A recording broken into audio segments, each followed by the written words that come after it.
I am currently recording in a different room, so if the sound is deadened or reverberates too much, I am sorry. Anyway, my roommate is a vampire. Chapter 21. Though I would have been the better mayor, I would have been an utter imbecile to walk away. She was the entire mastermind behind all of this. Through my carelessness, I had just given Silverstreak a crucial piece of information, no matter how inconsequential it was. We were short one vinyl scratch. What did that say about the inner circle as a whole? We were weak, disjointed. Across the street was a quaint diner, open 24/7. I wouldn't look too out of place, even though it was nearly empty, save for the two ponies working the register and cooking. "Evening," she said cheerfully. "What can I do for you?" "Plenty of coffee. Now, all I have to do is wait. Wait for that demon to walk through the door. Waiting. Waiting. Any day now." At some point, I can't recall, I must have fallen asleep. Perhaps I had been staring so intensely across the street that I had exhausted myself. Maybe coffee had the opposite effect on me. That brief jolt of energy from the drink made me lethargic. When I lifted my head groggily a few hours later, it was day. One of the employees was poking me. Impossible. I'd watched that door. I stormed over and shoved the doors open. The bartender jumped. "Mayor, silver coat, silver mane, silver eyes, silver cross, cutie mark. When did she leave?" I demanded. "Oh, you were that pony a few hours ago. She took the exit. Now listen, are you going to buy something or not?" "Hey!" The next few days were a blur in my mind. I was just shuffling along from place to place. My parents hadn't bothered to call or write in at least a week. Not that it bothered me in the slightest. As far as any pony was concerned, the culprits of the bombings at Equestria Daily and Club Canterlot were one and the same. There was a palpable tension in the air. Normally, the weeks leading up to the two biggest events in Equestria, Hearthwarming's Eve and Grand Galloping Gala, would be filled with anticipation and excitement. Now, every pony was on edge. The streets, covered in snow, usually packed with wealthy ponies, strutting the latest winter fashion line in bratty foals throwing snowballs, were largely empty. Desolate. Sometimes, I think I'd forgotten how to be a normal pony. I couldn't possibly begin to imagine what every pony else in Equestria was feeling. Our actions, whether we liked it or not, had an impact on society. They had been spying on me for days, weeks, months even. My every action, observed, recorded, analyzed. I was becoming agitated, to say the least. Silverstreak had been able to find me whenever she wanted. I was being watched, and I couldn't do a thing about it. Paranoia was beginning to set in. I couldn't even take a simple stroll down the street anymore without looking over my shoulder. I kept seeing things, and nearly bit Harpo's head off the other day when he gave me a pleasant hello. If my entourage noticed my behavior, they didn't say anything. For the most part, I'd been able to work with them through our rehearsals. You may ask yourselves why I find them incredibly dreary and boring, and I can only tell you to imagine a passion in your life. Something you genuinely enjoy doing, like painting or writing. Now, imagine if some pony told you that you could keep doing what you loved, but you had to do it their way, paint or write what they wanted. We weren't making music. The music at the Grand Galloping Gala wasn't meant to be lively or passionate. It was meant to be background noise. In a way, our music was almost as repetitive, if not more so, than Vinyl Scratch's electronic music. My spare time was spent analyzing Silverstreak's bank statements, and for the most part, I didn't learn a single thing about her. Anything before the past 6 months were insignificant.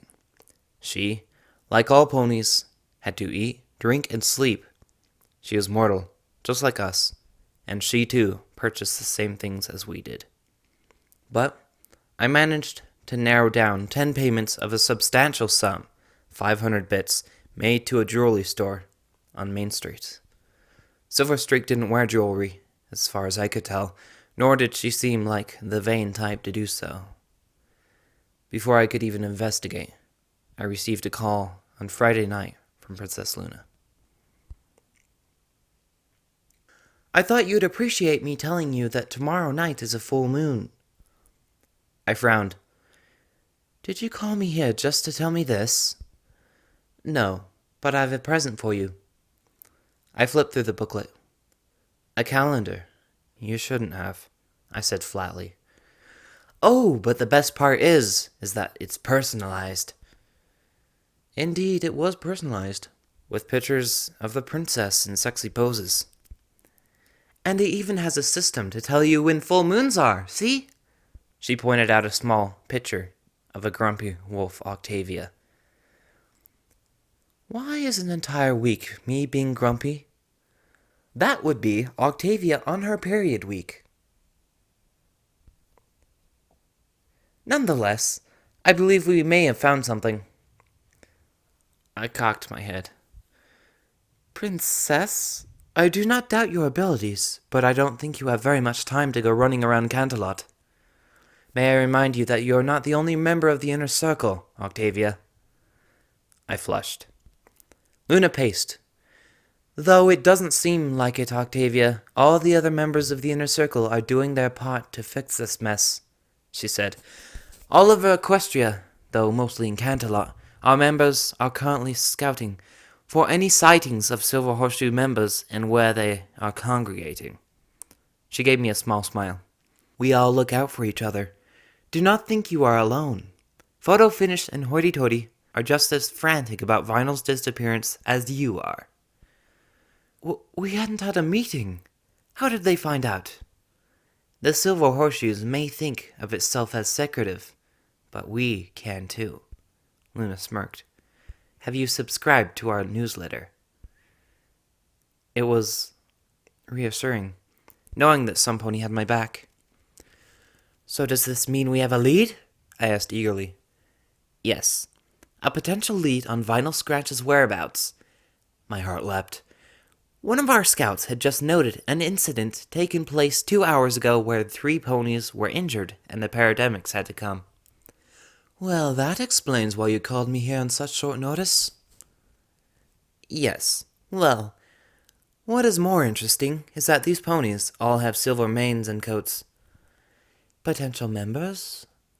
Oh, there is no doubt in my mind that they are. But what is more interesting is where they were. A local motel. They received multiple blunt trauma injuries and one of them reportedly has a bite mark on his upper leg. Sounds like a scuffle with a squirrel, I said dryly. 2 of them will have to breathe through a tube for 6 months. One a fractured horn, another several broken ribs, and the last has had their jaw dislocated. I thought you said multiple blunt trauma injuries. You didn't let me finish. Oh, and did I mention, one has a hemorrhaged diaphragm. Now it sounds like they've been mauled by a manticore. Worse, Vinyl Scratch. Luna set several photos of the victims on her table. I paled, surprised at the severity of their wounds. Is she always this brutal? I shrieked. She is dangerous, and now she is off on some personal vendetta. I didn't know what Vinyl wanted, if it was the same thing that I was after. I chased the lesser of mysteries, other ponies' crimes. I think I know why now as well. After meeting Silverstreak, she said something that implied that they may have been in a relationship together. Something about Vinyl leaving her. That is correct. I raised my head. They were in a relationship together 2 years back. Are you trying to tell me that Silverstreak has it out for us because Vinyl dumped her? That is only half the story, Luna explained. Vinyl did cut off her relationship with Silverstreak only after she found out she was being used. As in, she was using Vinyl to get her money? No, she was using Vinyl to get us. Luna let her words sink in. And she was extremely close to causing irreversible damage on the inner circle. Only Vinyl found out. And it didn't go well? Surprisingly, it did. Vinyl managed not to kill her. I suppose that counts. Silverstreak fled, for obvious reasons, after Vinyl confronted her. Now that would have been the end of that for Vinyl, Luna sighed. But she managed to get away with some information about some of our members. I remained silent. Enough story time, I suppose, and into business. Seeing as you're emotionally invested in her, I almost considered not sending you to investigate. When Luna saw the indignant look on my face, she added testily, Almost, but I have decided to let you go. You will go there and see what you can find. You will not confront nor pursue any Silver Horseshoe members, and you will report to me your findings. Clear? Crystal, I muttered. The hotel was a run-down sort of place. Seeing as the struggle took place not 2 hours ago, there were still a few ponies clamoring on the opposite sidewalk. Rumors were already beginning to spread. I ducked underneath the yellow tape, the night guards giving me a nod, permitting me to enter. Room 3. A struggle had definitely taken place here. The broken shards of a vase were littered across the floor. An electric cord had been ripped from the wall, and I suspect it was used to attempt to strangle some pony. There were several drops of blood on the dirty carpet, and pillow feathers were everywhere. Perhaps a pillow fight had taken place here, and it had only gotten out of hoof. Oh yes. Vinyl had definitely been here. The pony is in the hospital, the sign of her passage. What did that tell me? Nothing. Could I track her down? Not around all these ponies, and I doubt that I'd be able to pick her scent out. I sniffed around. There were more than 4 scents here. Vinyl's was the strongest. The others were fairly new. 3 in the hospital. No Vinyl to be found. That could only mean there had been other Silver Horseshoes. However, the strongest smell that overwhelmed my nostrils was vinegar. They used it to mask their scent. Following the trail of vinegar would take me to the dumpster outside. I pulled open the nightstand drawer. Inside, a pair of headphones. Definitely hers. Amongst the broken shards of the vase, I managed to pick out a long purple one. No doubt it belonged to her glasses. The trail had gone cold, but I still had one more lead. Hello, how can I help you today? Are you here to buy some jewelry? I'm here on the authority of Princess Luna, and I demand to see your ledger. The jeweler blanched. Of course. He thrust a clipboard at me. I can't believe that actually worked. I scanned my eyes down the pages, noting the signatures and purchases made within last month. I squinted, my hoof hovering over a box dated for last week. Princess Luna? An alias. Do you check who writes the names down on these orders? I narrowed my eyes. Of course I do. It says here that Princess Luna ordered a pearl necklace for 5,000 bits? I frowned. Last time I checked, a pearl necklace doesn't cost nearly that much. Not to mention that the address this was sent to isn't Canterlot Castle. My mistake? I lunged, catching the poor pony by his tie before he could run away. Now you listen carefully. I am in no mood for games. I want to know who ordered that, when and where it was sent to. I don't remember. Remember harder, I snapped, yanking on his tie. It was a silver pony, that's it. Came in asking about silver jewelry. Nearly cleaned me out. I didn't ask questions because it was the best deal, so I didn't ask why he needed so much. Told me to have it sent to the water treatment facility. Water treatment facility? That must be where they are. I let go of his tie, smoothing it out for him and giving him a consenting pat on the head. Thank you. I will be sure to recommend you to my colleagues. He laughed nervously. As fast as I could, I dialed. How are we even supposed to use these things? Princess Luna. I didn't even have to wait for the phone to ring when she picked up. Princess, I know where they might be. What? How did you find out? It doesn't matter how I found out.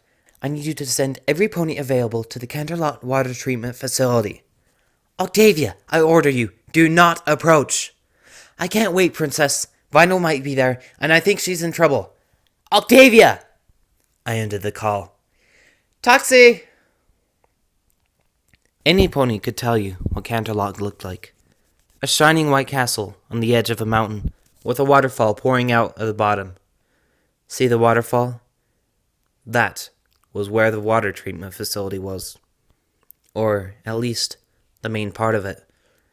To get there, you would need to travel to the industrial side of Canterlot, where there were no ivory towers to be found, only old, run-down buildings and such.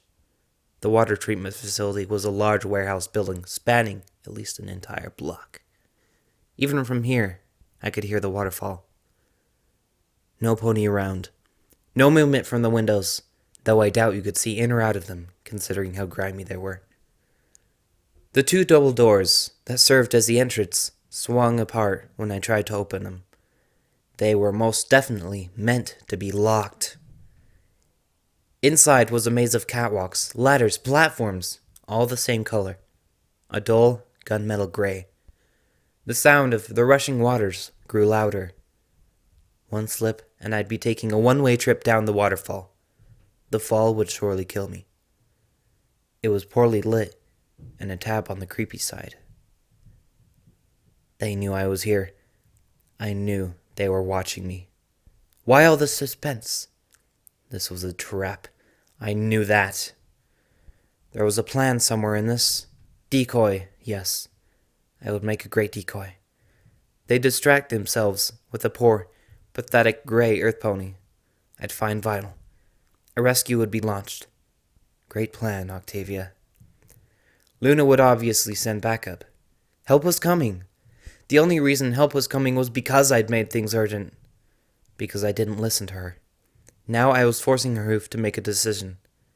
If I was smart and actually listened to Luna, she'd spend at least another day before launching an attack. So why wait?